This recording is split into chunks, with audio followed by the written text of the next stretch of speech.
So this week marked a new twist in the trade war between the US and China. At the beginning of August, Donald Trump had escalated tensions once more by saying he was ready to put 10% tariffs on a further $300 billion of Chinese imports starting on September 1st. Which really raised the pressure on Beijing.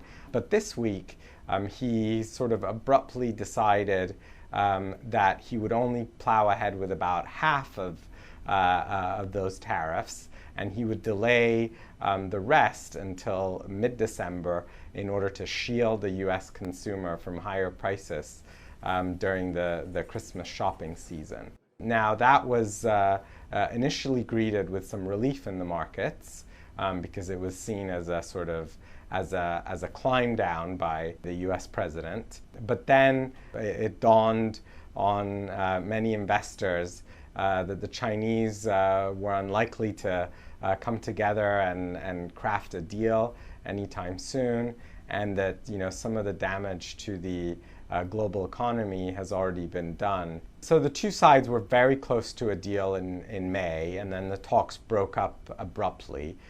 They were looking at a very sort of comprehensive trade deal that spanned many sectors of the economy. Now the hopes of such a sweeping, sort of lasting peace on the trade front between the US and China have dwindled significantly, and I think the best many could hope for is a sort of a standstill at some point.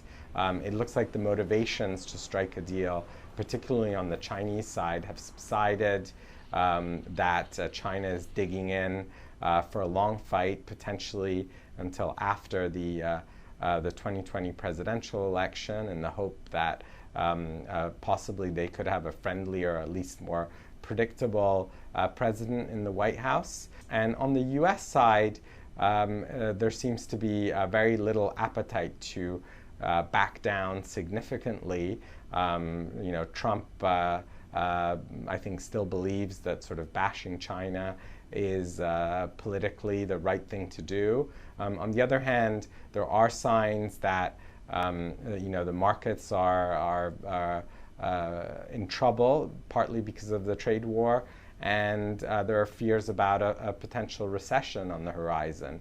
That could change the calculation and make Trump more amenable to some sort of compromise. But at the moment, it's hard to see that coming anytime soon.